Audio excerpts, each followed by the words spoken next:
Good afternoon, ladies and gentlemen. This is Nirav, the moderator for your conference call. Welcome to the Vodafone Idea Limited conference. For the duration of this presentation, all participant lines will be in the listen-only mode.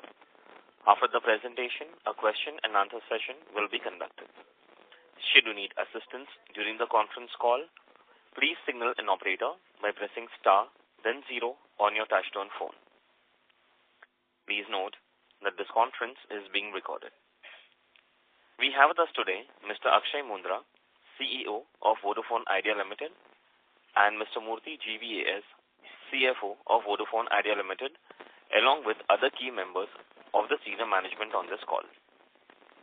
I want to thank the management team on behalf of all the participants for taking valuable time to be with us.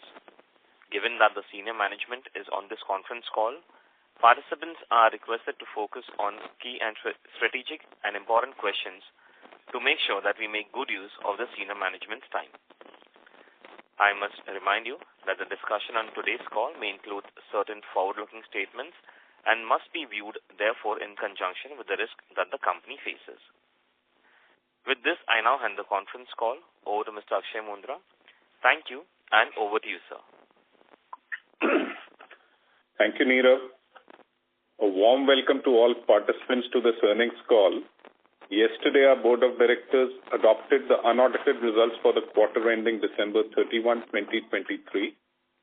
All the results-related documents are available on the website, and I hope you had a chance to go through the same. Let me provide a brief on our strategic initiatives and key highlights for the quarter. Post this, I will hand over to Murthy to share details of the company's financial performance. Our first strategic initiative is our focused investment approach. Our network investments have been impacted on account of liquidity constraints, but we continue to upgrade the existing non-4G sites to 4G by spectrum refarming. Over the last 1 year, we have added almost 700 unique 4G towers and over 5,200 4G broadband sites. As a result, our broadband coverage as well as capacity has expanded. So far, we have shut down 3G services in 5 circles of Gujarat, Andhra Pradesh, Maharashtra, Mumbai, and Kolkata by reforming the spectrum in these circles to 4G. This helps us in utilizing our capex effectively while ensuring that we continue to offer superior customer experience in these areas. We continue to follow a focused approach to investments biased towards our 17 priority circles, which contribute over 98% of our revenue and around 92% of industry revenue. Further, to ensure a seamless network connection to all visitors and pilgrims arriving at the city of Ayodhya, we improved our network coverage, increased capacity, and enhanced backhaul connectivity by augmenting the network across all spectrum bands in the city of Ayodhya. Covering all the major points across the city, we significantly added new sites and upgraded or refarmed L2100 spectrum capacity across the nooks and corners of the city, including Ayodhya railway station, Ram Mandir campus, the airport, and the connecting highways to Lucknow and Varanasi. Our relentless pursuit to offer better experience to customers is clearly visible through these network investment initiatives.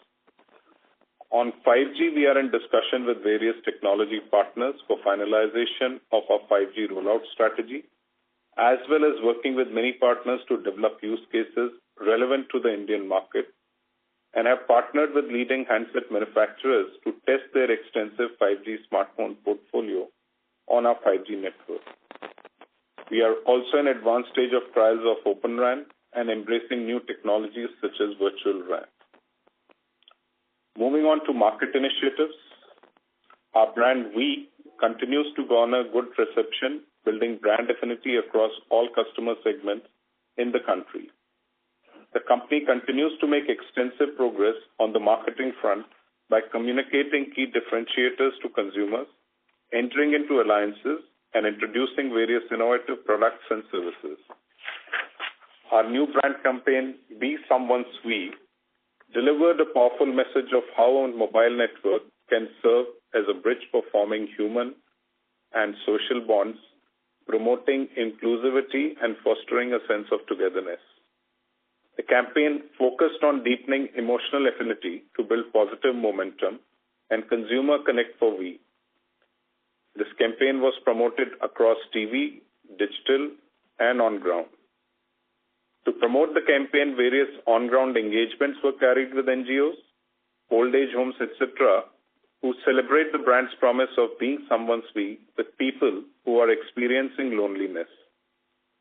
Our employees, along with more than 500 clips from NGOs, created a Guinness World Record for largest notebook sentence with over 23,000 notebooks across 1 lakh square feet to generate awareness of Be Someone's We. These notebooks were then distributed amongst the children, bringing a smile on their faces. Further, in our endeavor to offer unprecedented benefits, we introduced Choose Your Benefit on We Max Postpaid, a pioneering feature allowing customers to customize plans based on their needs. This marked the end of an era of postpaid plans that were one-size-fits-all. The launch was supported by a comprehensive 360-degree campaign encompassing outdoor, print, and commercials aired throughout the World Cup. During the festive season, We Hero Unlimited promotion seamlessly integrated the celebratory spirit, enabling customers to maximize their experience with We Hero Unlimited. Further, through our international roaming campaign, we emphasized our exclusive benefit of truly unlimited calls and data on international roaming, available for both prepaid and postpaid customers. It was promoted to our customers traveling overseas through contextual placements on travel portals and via WhatsApp messages. You may recollect that we had changed entry-level pricing where the validity of ₹99 plan was reduced from 28 days to 15 days. This has been expanded to 16 circles now, and we continue to observe the space and will make further interventions as we go forward. Major impact of these interventions is reflected in this quarter. We continue to focus on getting more customers on unlimited plans for further ARPU improvements. We have seen ARPU growth for 10 consecutive quarters now. Q3 FY24 ARPU stands at ₹145 compared to ₹142 in previous quarter, a quarter-on-quarter growth of 2%. On a year-on-year basis, ARPU has increased by 7.4%. That said, tariff rationalization on the higher usage plans and moving to a structure of paying more for using more remains critical to ensure the operators make reasonable returns on their massive network and spectrum investment. Moving on to business services.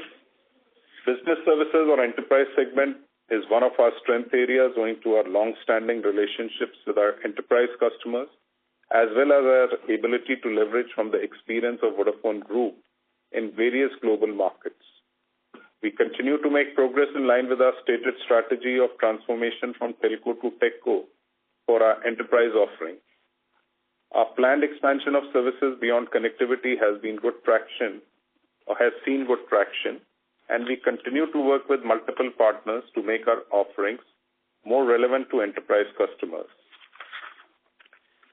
In this fast-evolving digital era, we are the first and only provider of rich business messaging in India, which is a communication channel provided by We for Android devices. We have successfully delivered 2 billion messages during the year. This is a new visually appealing medium for enterprises to reach their customers and has distinct feature benefits like two-way conversation from the customer's default messaging inbox, rich content like images, PDF, GIFs, GIFs, videos over SMS. Enterprises can do one-on-one communication in a much more segmented and branded way where the brand name and company logo is visible.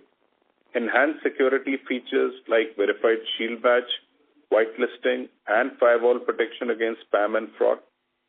The digital user experience interface allows for many experience features like URL embed, location share, carousel scrolling of content, along with capabilities of chatbot and real-time analytics. It helps enterprises improve their ROIs and offers multifold use cases through the purchase cycle. That is bookings, reminders, status of purchase, and delivery confirmations, to name a few.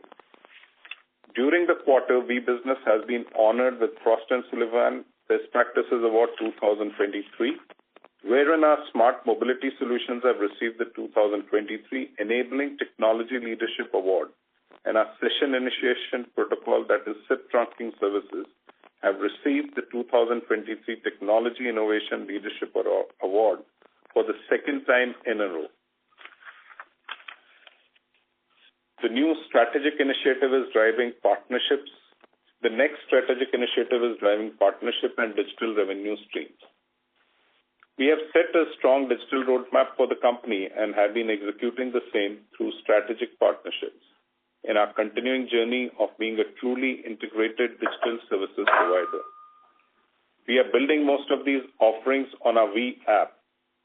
We recently integrated utility bill payment functionality on V app, enabling our users to pay their electricity bills, water bills, LPG bills, recharging FASTag, renewal of DTH or broadband subscriptions, or payment of insurance premium, loan EMIs, etc. Further leveraging telco data and access capabilities to create a digital marketplace, we have launched Shop section on V app in partnership with leading players across categories like entertainment, food, shopping, and travel. We also inked a strategic partnership with Ease My Trip to enable flight bookings from V app with exclusive offers for V customers. We will soon be adding hotel, train, and bus bookings. We have a clear roadmap to scale each of these streams, and that's going to be for our focus in the coming quarters. We recently launched our first bundle proposition with Amazon on prepaid, bundling Prime Video Mobile Edition with prepaid unlimited packs. In the coming weeks, we would be expanding this portfolio. We have also developed TV apps for V Movies and TV that will support multiple TV operating systems like Android or Google TV, Fire Stick, Tizen, and others. These will be launched to consumers very soon. As you may remember, we offer gaming on our V app, wherein we have hyper-casual games in partnership with OnMobile, some casual games like Solitaire, Ludo, etc., and also esports in partnership with Gamergy. We have recently expanded our offering with a strategic partnership with a global gaming leader, Gameloft. Our customers can now access Gameloft originals and other popular game titles such as Danger Dash, Block Breaker Unlimited, Asphalt Retro, and more. We also entered into strategic partnership with the global esports major Team Vitality to build a strong offering into esports. These partnerships underscore our commitment to provide the best-in-category gaming options and experience to mobile gamers.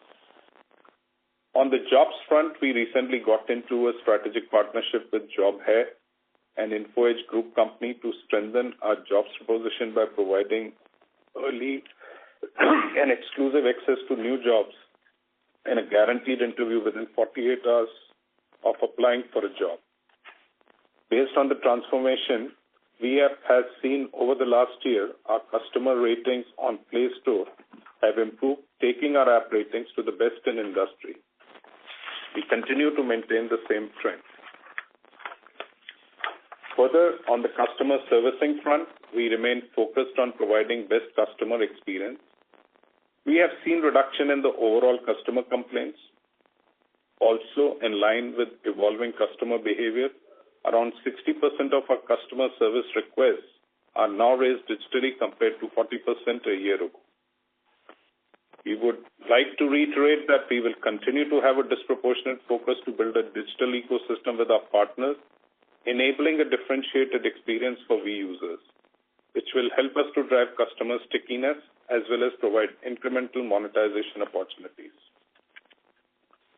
Moving on to other highlights, the 4G subscriber base has continued to grow for the 10th successive quarter and stood at 125.6 million as on December 31, 2023, versus 124.7 million in Q2 FY24. The overall subscriber base stood at 215.1 million. Revenue for the quarter stood at rupees 106.7 billion, Pre-Ind AS EBITDA at rupees 21.4 billion is the highest in last 11 quarters.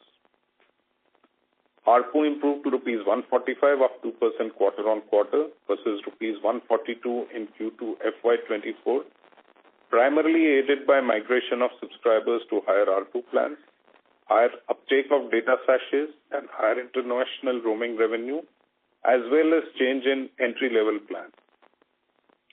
As for funding discussions, these are in progress with investors, and given the nature of these discussions, we will not be able to respond to any queries on this subject. With that, I hand over to Murthy, who will share the financial highlights for the quarter. Thank you, Akshay. A warm welcome to each of you. As Akshay mentioned, the revenues for the quarter stood at rupees 106.7 billion, a year-on-year improvement of 0.5%, aided by improving subscriber mix and change in entry-level plan. This is also the 10th consecutive quarter of growth in ARPU and 4G subscribers. Quarterly EBITDA, excluding Ind AS 116, improved by 6.8% on a year-on-year basis to 21.4 billion compared to rupees 20 billion in quarter 3 FY23, and the EBITDA margin improved to 20%. The reported EBITDA stood at rupees 43.5 billion as compared to 41.8 billion in quarter 3 FY23. Further, depreciation and amortization expenses and net finance costs for the quarter are rupees 56 billion and rupees 64.9 billion respectively. Excluding the impact of Ind AS 116, the depreciation amortization expenses and net finance costs for the quarter stands at rupees 41.2 billion and rupees 55.8 billion respectively. The exceptional line item of rupees 7.6 billion represents the excess amount paid towards the difference in the administrative spectrum price and the auction price at the time of merger, as acknowledged by DoT and directed by TSAT this quarter. CapEx spends for the quarter stood at rupees 3.3 billion and CapEx for the 9 months at rupees 13 billion. The gross debt excluding lease liabilities and including interest accrued and not due as at December 31st, 2023 stood at rupees 2149.6 billion, comprising of deferred spectrum payment obligations and AGR liability of rupees 2072.6 billion, out of which 1885.5 billion is under moratorium and the balance 187.1 billion is payable in annual installments. The debt from banks and financial institutions stands at rupees 60.5 billion and the balance 15.6 billion is towards optionally convertible debentures. The net debt stood at rupees 2146.4 billion. With this, I hand over the call to Nirav and open the floor for questions. Thank you very much. We will now begin the question and answer session. Anyone who wishes to ask a question may press star and 1 on your touchtone telephone. If you wish to remove yourself from the question queue, you may press star and 2. Participants are requested to use handsets while asking a question. Ladies and gentlemen, we will wait for a moment while the question queue assembles. Participants, you may press star and 1 to ask a question.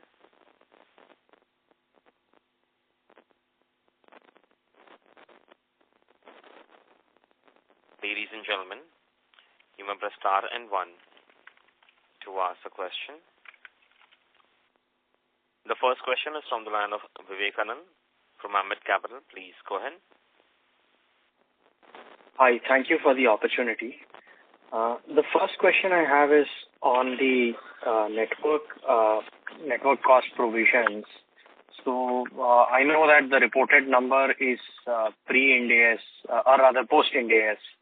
So just wanted to understand, were there any cost-saving initiatives that kicked in that resulted in network cost being lower than the average in the last 4 quarters?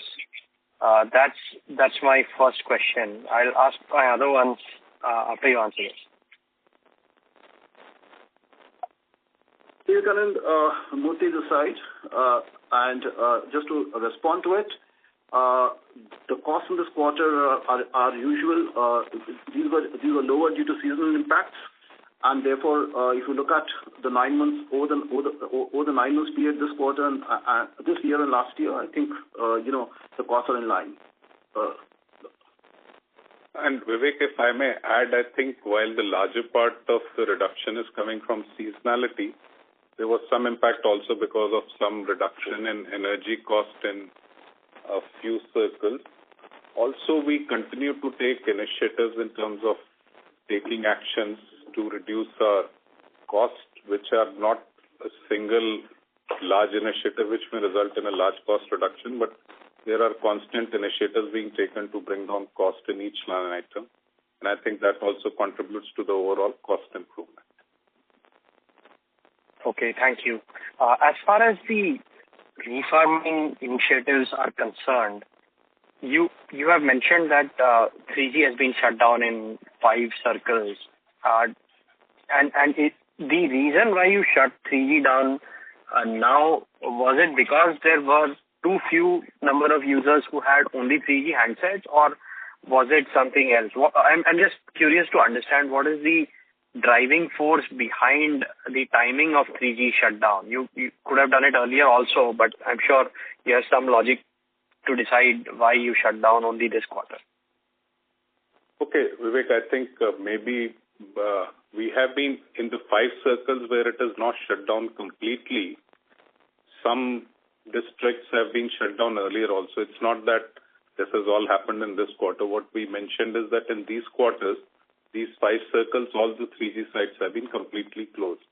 The other circles also, many 3G sites have been closed, so that is there. And fundamentally, as of today, let's say, given a choice, we would want to shut down all the 3G sites and use the spectrum for 4G, which provides better capacity, better experience, and of course eliminates one technology from a site, which is generally an optimum way to operate.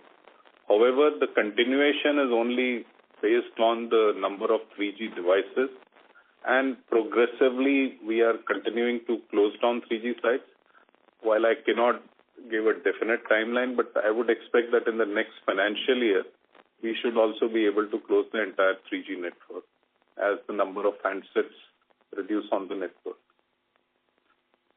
Okay. So a related question on the 3G shutdown is the population coverage of broadband. I see that when you shut down 3G sites and refarm the spectrum into 4G, population coverage doesn't seem to have improved. So is it only impacting 4G availability and capacity? I'm technically challenged, so if you can explain this in detail, that'll be great. No, so it's simple. Every 3G site already has 4G. It's 1800 is completely deployed in 4G. Some sites, 2100 would be on 3G. What we do when we refarm is that 2100 is also deployed for 4G. So there would be no site today which is 3G but not 4G. I see. Okay, so when you refarm 2100 megahertz spectrum to 4G, you are not getting additional coverage but capacity. We are just getting additional capacity. That's right. Okay. So today, because in your presentation that you had given in June last year, you had highlighted some targets with respect to progress on the targets, what was outlined during the merger versus what you have delivered. And there you have highlighted that there was a 3x uplift. So this is helping you exceed that even further. Is that the right way to think about it? So I would say that 3G to 4G, given the quantum, there is a capacity addition. So capacity addition is happening by refarming.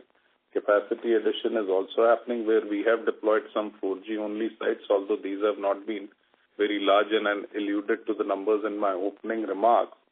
So I would say that this is resulting in capacity addition, but it is not of a significant nature because the delta that you get is that 5 megahertz of 3G what capacity it could deliver, and 5 megahertz that converted to 4G it could deliver a higher capacity. So that capacity growth continues to happen, but it is not of a very significant nature. But very roughly, I can say, I think over the last 1 year, we have added the overall capacity of about 4 to 5% on our network. Okay, understood. So my last question is on the bank loans that you are repaying. So now that you have another around 5,400 crore of loans that are due for repayment, is it fair to say that once you retire these loans, assuming no change in funding situation, your ability to invest in the network will improve? Is that how to think about your capex, say in a year from now? I would put it this way, that the capex required is significant, and if we want to make significant changes to our cash generation, then the level of capex has to be higher, and it would largely depend on funding.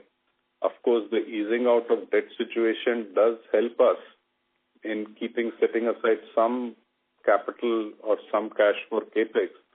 However, as you are aware that we also have an overdue vendor position, and I think what will really start happening in the first phase is that as our cash is not going towards debt servicing, we will then be able to use it towards reduction of vendor overdues, and that would be our first priority. Okay, understood. Thank you so much for the detailed explanation. Thanks. Thank you. Next question is from the line of Sanjay Jain from ICICI Securities. Please go ahead.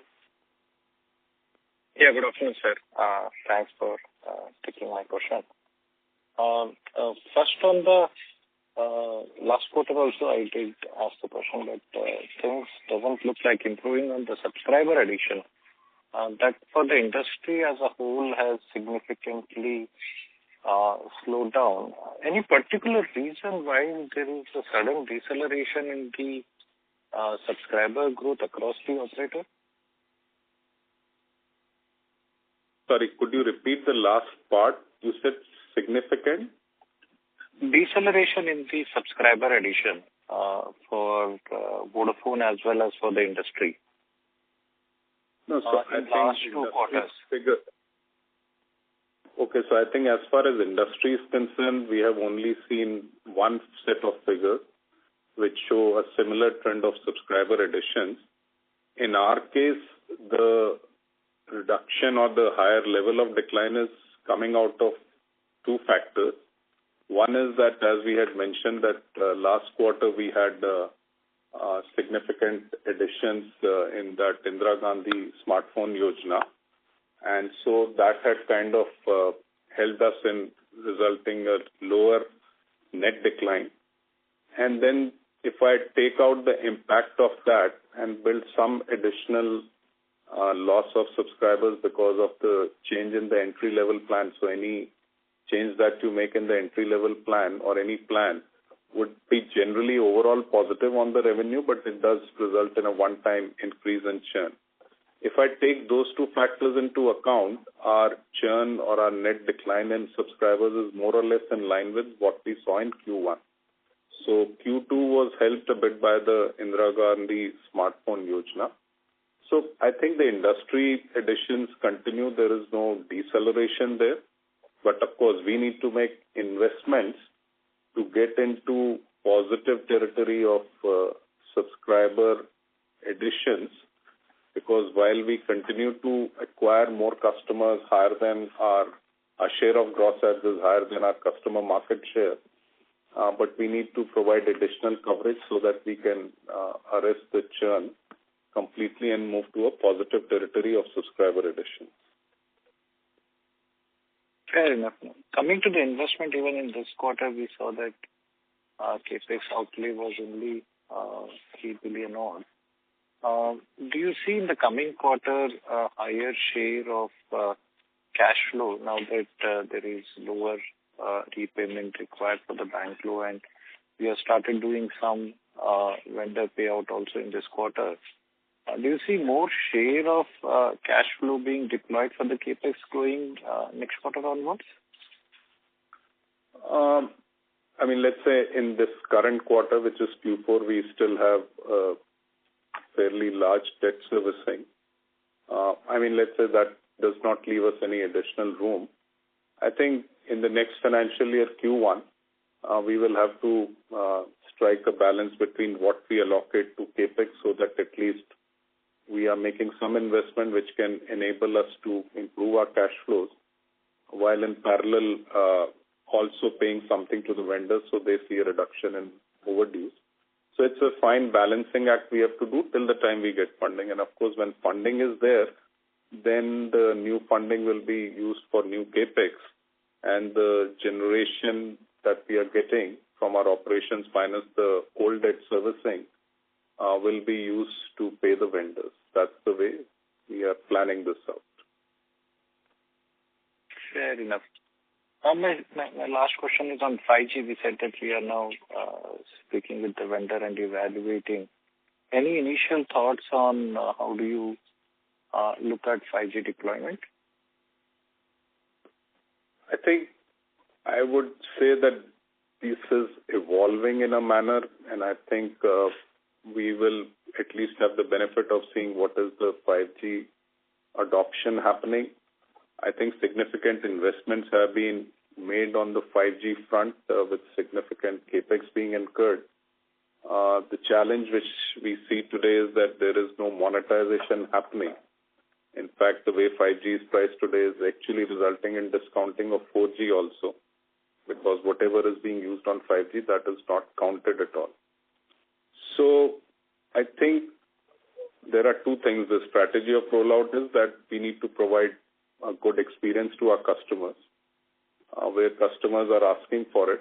However, I think by the time we launch it, we will also have some clarity on what monetization is happening, which we believe is round the corner, because having made such large investments and no monetization happening, I think the industry does need to see some movement towards monetization. And let's say if we are launching 5G in 6 to 7 months time, then probably we will have a better idea of what is happening on the monetization front. After funding is there, we will need some time to roll out, let's say 6 to 7 months. And once that happens, by then the monetization will be clearer than it is today, and our strategy will be based on that. Because I would say that once 5G starts getting charged, we will have to see the adoption of 5G in that scenario. Currently, since it is free, the adoption is not really representative of what the customer is willing to pay for the higher consumption for the same application, which may happen on many 5G use cases. Got it. One last bookkeeping question. We have received advance income tax, which we have paid earlier. We also have a large GST outstanding. I guess it has been a long demand from our side for releasing that. Any progress on that side? I think as far as GST is concerned, it has been a request from the industry that whatever GST is blocked, it should be, even if a cash refund is not possible, we should be allowed to offset it against payments which are made on a reverse charge basis. We had also requested that items like spectrum and all, which are one-time payouts, if those government payouts can be accepted from GST payment. Generally, the sense I have is that since this is a matter which is with GST Council, and GST Council is comprising of multiple state and central government, any decision in this side is a little difficult to make. So as of now, there is no progress, but I would think given the status of telecom industry today, given the need for the investments required, it would be very useful if the government can look at it favorably and do something about it, because all telecom operators have a large blockage, and I think especially with the 5G investments now having come in, people having invested in 5G spectrum also, and all those payouts are also subject to GST. The GST blockage is really a bit unfair for the industry, and so any help there would be very, very helpful or any support from the government will be very helpful there. What will be our outstanding GST right now in the balance sheet? It is north of 7,000 crores. Got it. Yeah. Thanks, Akshay, for answering all the question, and best of luck for the coming quarters. Thanks. Thanks a lot, Sanjesh. Thank you. Next question is from the line of Ali Asgar from Motilal Oswal. Please go ahead. Yeah, thanks so much for the opportunity. A couple of questions. One is on this repayment that is coming up in the next 1 year, about 400 crores. You've also mentioned that, some of the debt has been classified as current maturity due to obviously certain covenant clauses, which is another approximately, I think, 2,800 crores. So does this 2,800 crore include the 5,400 crore or is it additional? And follow-up there is if it is additional and if it's also, payable before, let's say, December 24, then cumulatively it works out to be somewhere close to about approximately, 8,500 odd crores. So, with the current cash flow, we are doing an increase of about somewhere about 2,500 crores, or 2,100 odd crores. So, how do you think we can fund this if our funding does get a bit extended? So that's my first question. So Ali, firstly, the reclassification is arising out of the breach in covenant and as mandated by accounting standards, and therefore doesn't mean that is payable unless and until demanded by the lenders. As of now, that's not the case, and therefore what is payable over the next 12 months is only the figure of 5,400 odd crores that you mentioned. But just to give you a breakup of that 5,400 includes about 533 crores of spectrum payouts, the principal part. Then there is about 3,200 plus of bank debt, and then there is OCDs of 1,600 crores, where repayment is dependent on whether conversion happens or not. If they are converted into equity, then that 1,600 crores will go out of this 5,400 crores figure. Got it. So basically, unconditional payment is about 3,300 crores. Rest is conditional, right?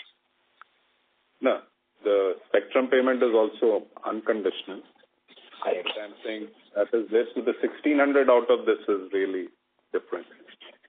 Got it. Understood. Second question is on this data traffic, which I see has declined in this quarter by 2%. Now, in a way, one is we have seen 4G subscribers, growing, while obviously about 1.2 odd million grown. And obviously, that would be coming at a higher usage per customer. Also, you were mentioning that probably, data traffic may have gone high on 4G. I understand that's what I think peers in the industry have also been saying. So just want to kind of understand what would have led this decline. And quick follow-up there actually is that while, of course, tariff hike is something which everybody in the industry believes will come sooner or later, but the other way to monetize is the higher consumption, where the customers will probably, either upgrade their unlimited plans or maybe, they would require some add-ons. So in this scenario where the traffic is declining, that seems to be kind of a trend which is contrary to what the other two players are seeing. So, if you could just clarify, how this is played out. So, Ali, let me just try to address this question in a few parts. Firstly, while we have gone from a positive growth in the last quarter to negative, last quarter we were plus 2% positive, and this quarter we are minus 2%. So the delta of growth in the delta of quarter on quarter is about 4%. You would see the same trend in the other set of results which have been declared, where the growth has declined. The percentage of growth has declined by about the same level of 4%. So it is not specific to us, it is more an industry thing. Now, if you come to think of it, this looks a little awkward, that especially in a quarter where we've had World Cup, why should this happen? And when this initially happened, we were also a little surprised as to why this is so.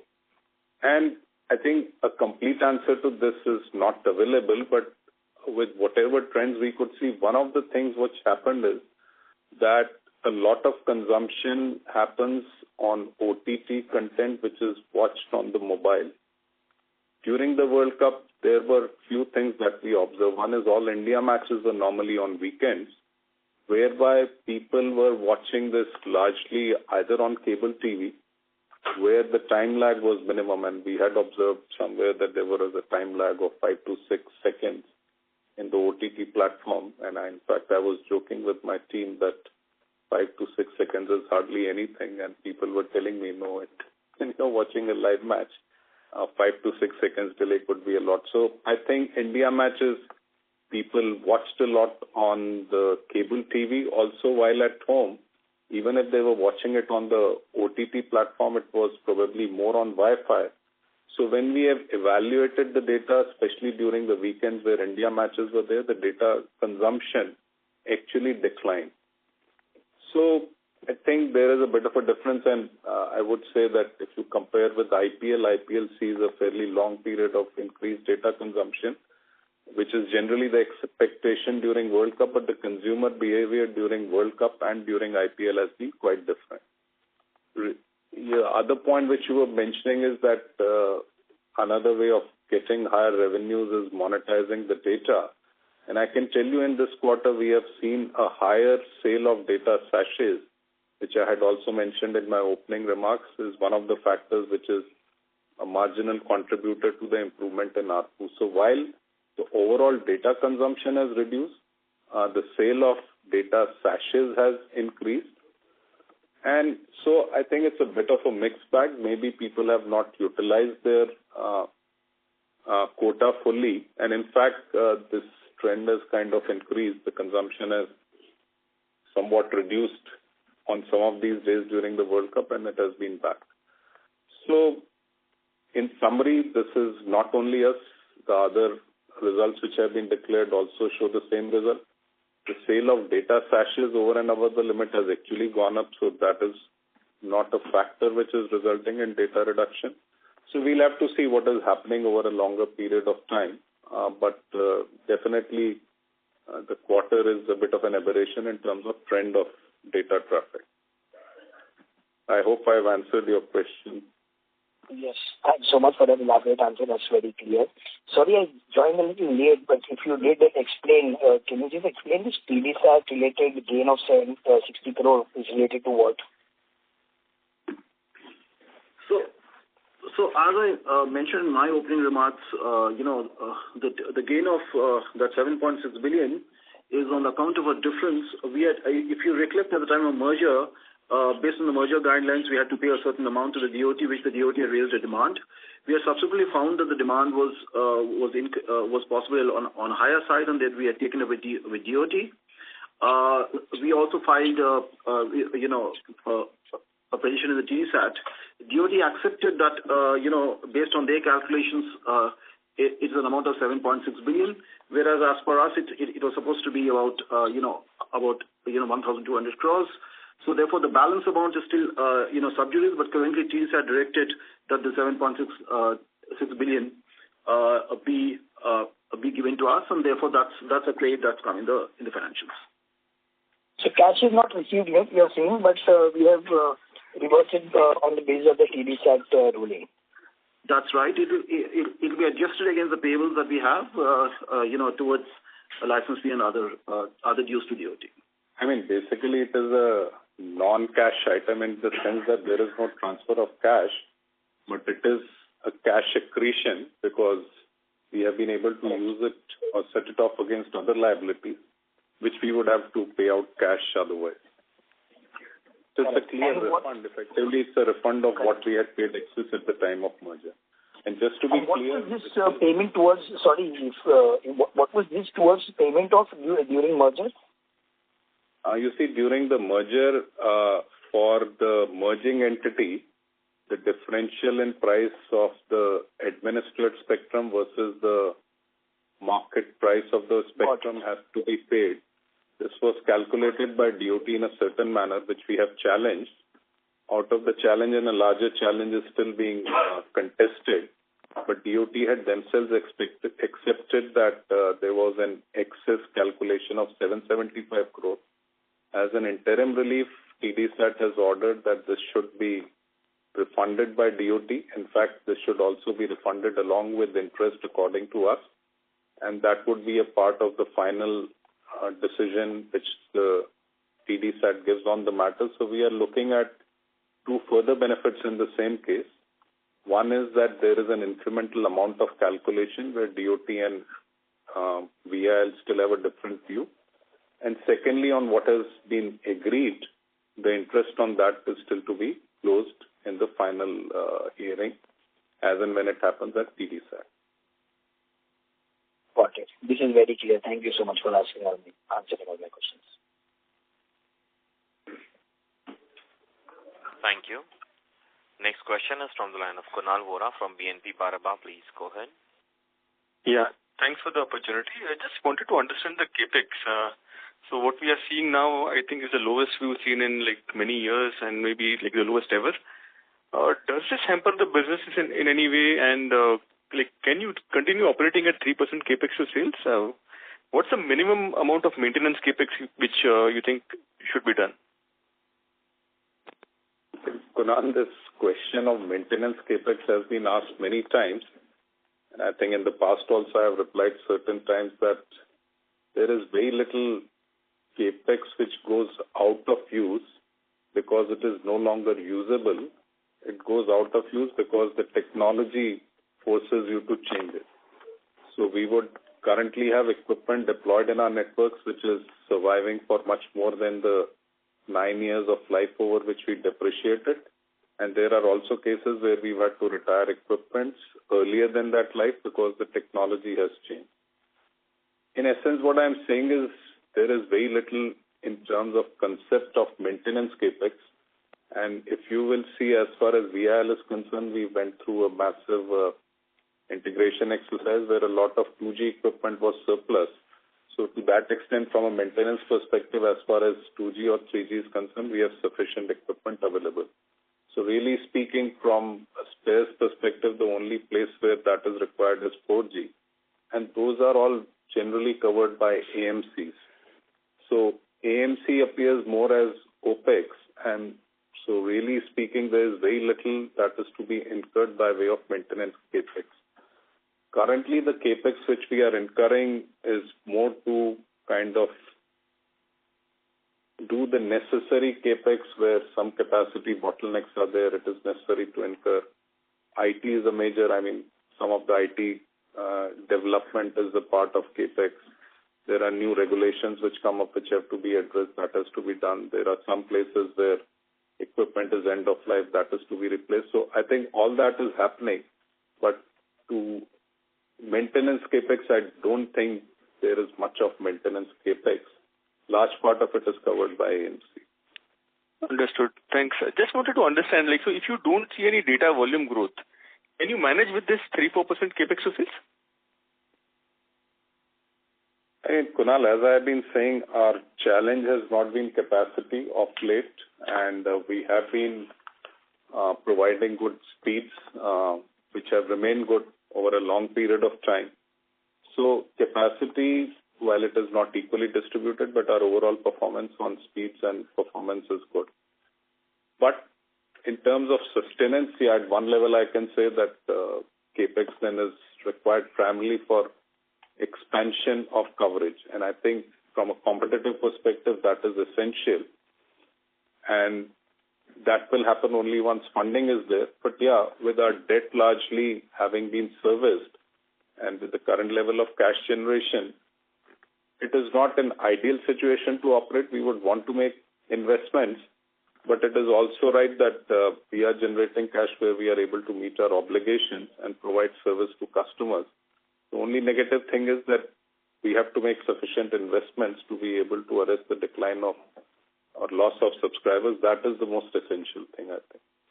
That would require an expansion of 4G coverage and some element of 5G rollout. Understood. Thanks for that. Second is, can you update us on the promoter funding that was expected? What were the terms and why is there a delay? Sorry if I'm it's already covered in I joined the call a bit late, but if you're not covered, if you can talk about it. I think we had made this disclosure in August, around the time of the last results, that the promoters will provide direct or indirect financial support to the company for meeting the impending payment obligations. And I think that commitment still stays. They are also committed ultimately to provide this as equity funding, but that will be, as things stand now, let's see, will be a part of the overall equity raise. However, that support is available in case company is needing it necessarily for meeting its impending obligations. Understood. Okay, that's it from my side. Thank you, sir. Thank you.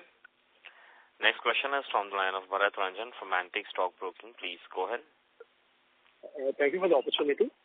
I just wanted to understand, is there scope for you to reduce the cost, tenancy cost, now that 5G is being rolled out by your competition? So wherever you are sharing the tower, do we have scope to reduce our cost? No, I think that is not the case because the tower contracts are made in a certain manner. So if there's a single tenant on a site, you get a second tenant, then the rental of first tenant goes down. If there are two tenants and a third tenant comes in, then the rental of both the first and second tenant comes down. It also results in some benefit or some optimization in terms of energy costs.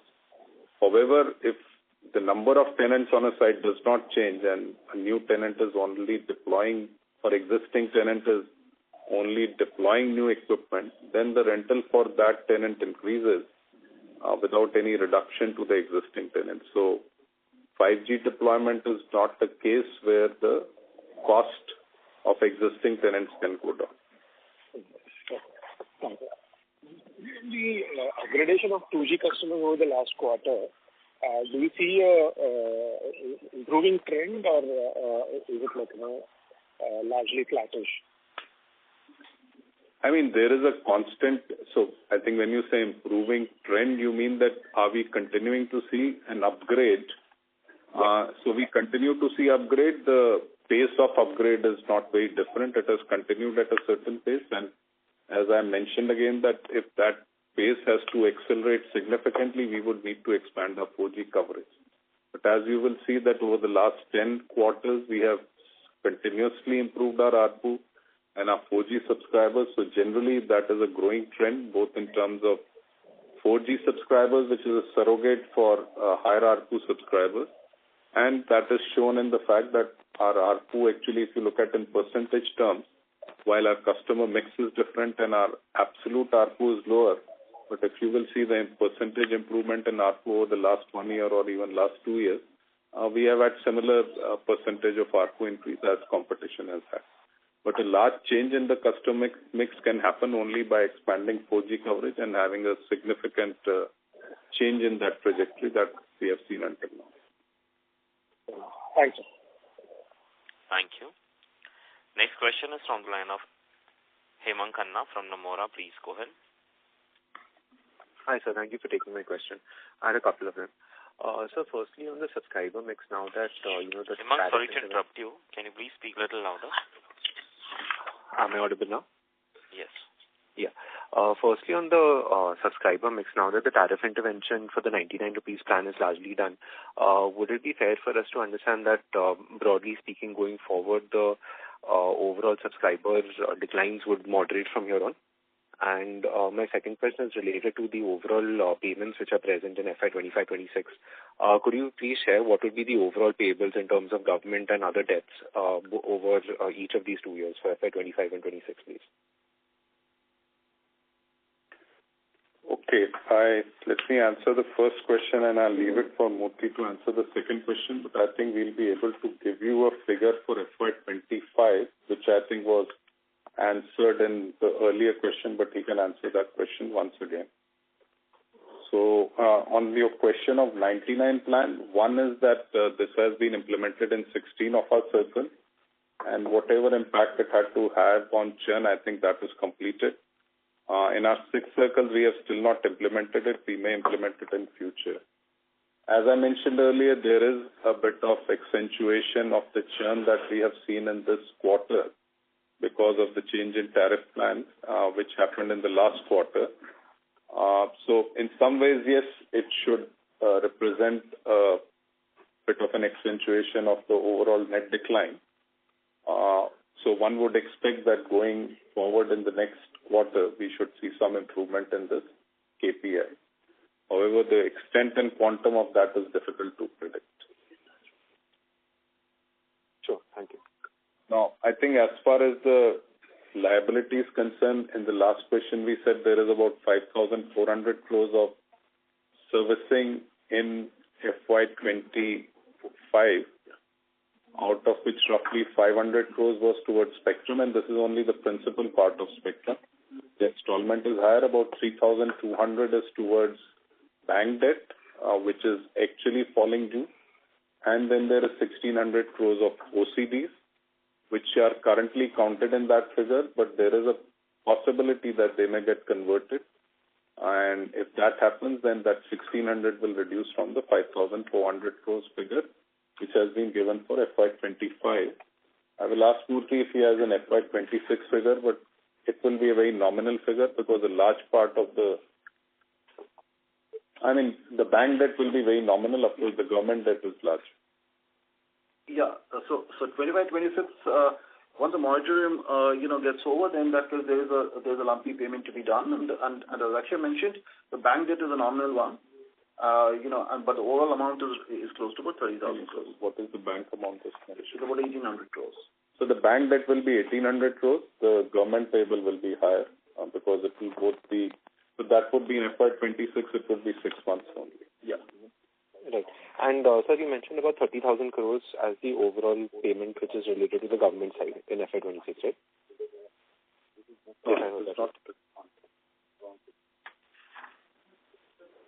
Just give me 1 minute. Yes.